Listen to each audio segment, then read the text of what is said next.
अस्सलामुअलैकुम नाजरीन, मैं हूं अनीस आरिफ और आप देख रहे हैं द इंटरनल ट्रुथ। आज फिर से आपके लिए एक और काबिल सताइश वीडियो लेकर आए हैं। नाजरीन ग्रामी, आज की हमारी वीडियो में हम आपको ड्रामा सीरियल अर्तुगरुल गाजी में सादतीन को पैक के टुट्टू भैया को जगाने वाली, 440 आशिक बनाने वाली, दुनिया की बहादुर तरीन हुबरू दिल नशीन और तमाम ठरकी पाकिस्तानियों को चूना लगाने वाली, ड्रामे में कुछ और असल ज़िंदगी में कुछ और दिखाने वाली की ऐसी वीडियो क्लिप्स दिखाएंगे कि कुछ लौंडे तो जज्बाती होकर मुझे ही यकीनन गालियां देंगे और बाकी का कुछ आज ही इस पर फिसल जाएंगे और फिर होगा ज़रा सा लक्स। तो चलिए फिर शुरू करते हैं आज की हमारी वीडियो। ड्रामे में बहुत ही मासूम होती हैं मगर असल ज़िंदगी में ये सब मिलकर को पागल बना रहे मादर चौथ के बच्चे, इतने गांड फटी।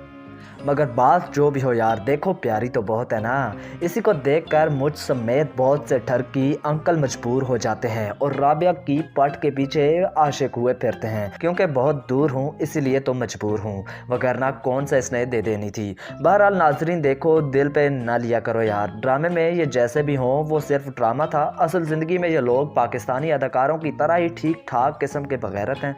हमारी भी वीना मलिक देखें, अब इंडिया में अपने टुट्टू दिखाकर अब खुद रमज़ान ट्रांसमिशन में आवाम को तूतिया बनाती रहती है। तो बस फिर इनका सीन भी कुछ ऐसा ही है ना। तो ज़्यादा जज्बाती होकर या बहुत ही ज़्यादा जोश में आकर जोर ना लगा देना, ये ना हो बाद में फिर साबुन भी ज़ाया हो और मुझे भी गालियां दो। और एक बात यार, अब जिसने मुझे गालियां दी ना तो मैं उसको आगे बोंडे कमा के पाड़ देगा।